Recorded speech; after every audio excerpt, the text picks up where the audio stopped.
What's up guys, welcome back to Tech Phantom.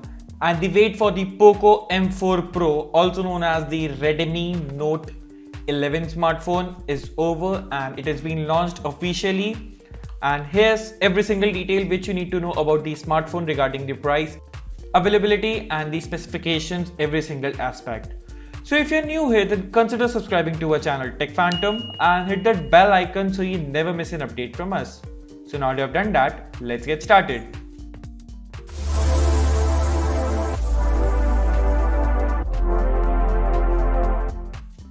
So the first thing first, the processor of the Poco M4 Pro is indeed the same as the MediaTek Dimensity 810 and it's a 6nm processor. You get a UFS 2.2 storage in this phone, so it's 139% much more faster than the UFS 2.1. It also comes with a dual 5G SIM slot, so it's not dependable like only a SIM 1 is a 5G dependent smartphone.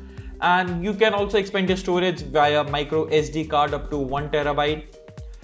The new thing which we see in the Poco series, M series, is that the dynamic RAM. Poco is introducing the dynamic RAM, which means your internal storage will act as a RAM. And if you have a 4GB variant of this phone, then it will be increased towards the 5GB of RAM.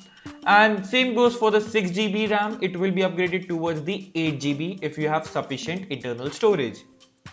Now if we talk about the battery capacity, it remains as the 5000 mAh massive huge battery, and 33 watts of pro charging tech is coming to the smartphone, which means that generally what we see in the smartphone is the phone battery starts to recharge slowly when it's charged until 80% and then afterwards it charges slowly. But the Poco M4 Pro will be charged continuous at 33 watts and it will charge your 5000 mAh battery for just a minute less than an hour.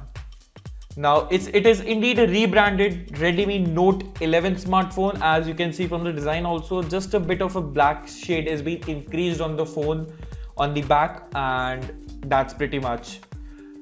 Now if we talk about the display of this phone, then it comes with a 6.6 inch of a 90Hz of dynamic option, like you can switch the refresh rate of this phone from 60Hz to 90Hz automatically, and it also has a high touch sampling rate of 240Hz, and the display is also a good one with a DCI P3 white color gamma.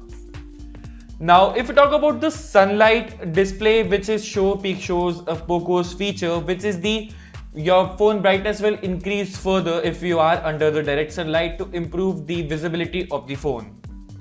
Now talking about the cameras, Poco has kept a pretty quiet about these cameras, and it shows in the photos like it's a quad camera setup, but instead it's just a dual camera setup with a primary camera of 50 megapixels, and you also get an ultra wide camera of a field of view of 119 degrees.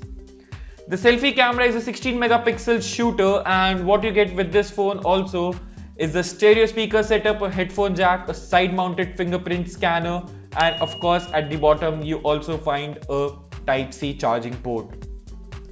Now going by the price of this phone, then this phone is pretty much very good priced for the base variant too, and it started 200 euros, and if we convert that pricing in India, then the price goes a bit of a higher side for comparing this phone for the 4 plus 64GB storage. It started around 16 to 17,000 rupees in India. Now considering Poco's track record, then this smartphone should be launching in India for around 15,000 rupees or up to maximum of 16,000 rupees. Then this phone is a perfect buy for everyone at this price segment. So what do you think about this Poco M4 Pro 5G smartphone? Are you waiting for this smartphone, or at the end are you into the Redmi Note 11 series only? So let us vote in the community poll, and thanks for watching, and I'll see you in the very next one.